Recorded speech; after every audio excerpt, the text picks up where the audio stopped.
Have you ever felt that? That quiet, kind of confusing distance that starts to grow between you and a friend you used to be so close to. It's not like there was a big fight or anything. It's more like a slow, silent drift. Well, today we're going to get into the psychology behind that really personal and sometimes painful experience. It all kind of boils down to this one feeling, doesn't it? Their energy drains me. It's a thought a lot of us have had, even if we don't dare say it out loud. And it's such a powerful feeling. The sense that talking to this person, who used to fill you up, now just leaves you feeling empty.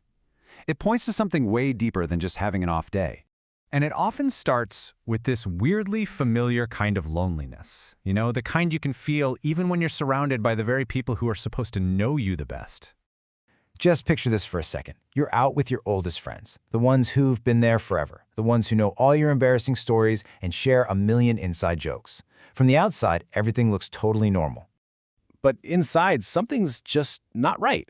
They're all laughing about something from 10 years ago, and you feel this strange disconnect. It's like you're watching a scene from your life instead of actually being in it. You're there, but you're not really there. And as the conversation keeps looping back to the same old stories, the same topics, you get this little sinking feeling. This isn't recharging you anymore. In fact, it feels like work. You're putting in actual effort just to smile and nod along, and that effort is costing you.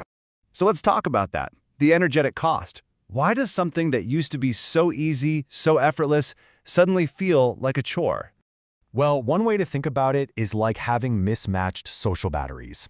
You see, healthy friendships are supposed to be a source of energy. It's a give and take that leaves both of you feeling better. But when that balance gets thrown off for a long time, one person, you, ends up consistently giving more than they're getting back. And you can really feel the difference, right? On one hand, you have recharging connections. They feel easy, mutual. You walk away feeling lighter.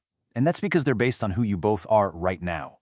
But draining connections, they feel like work. You leave feeling heavier, almost tired. Because the whole relationship is running on the fumes of who you used to be.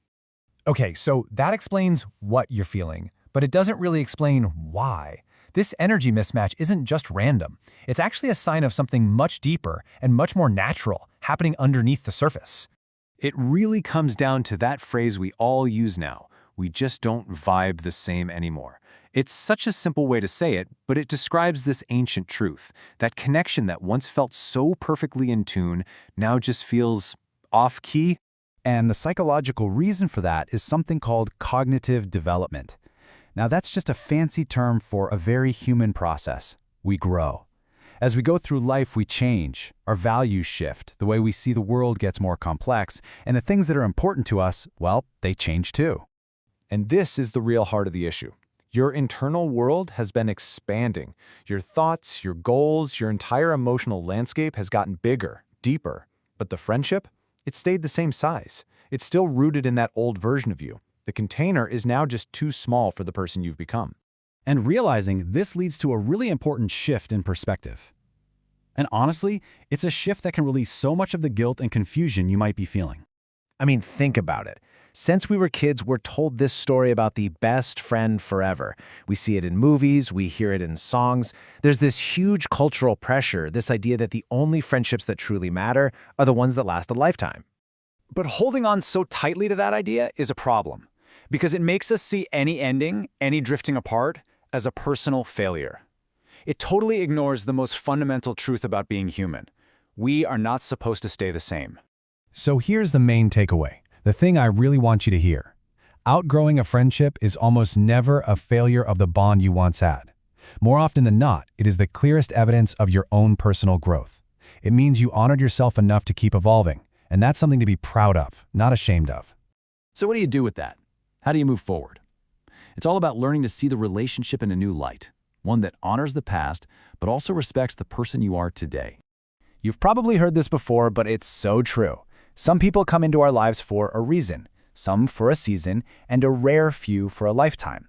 And accepting that a friendship was a season, a really beautiful, important, formative season, doesn't make it any less valuable. It just means that season has come to a natural end. You can absolutely cherish the memories. You can be deeply grateful for the role that person played in your story. But that gratitude doesn't mean you're obligated to keep forcing a connection that just doesn't fit anymore, a connection that drains you. So I'll just leave you with this final thought to chew on. What if we could reframe this whole thing? What if letting go isn't some big tragedy, but more of a quiet graduation? A sign that you learned everything you needed to from that chapter, and now you're ready for the next one.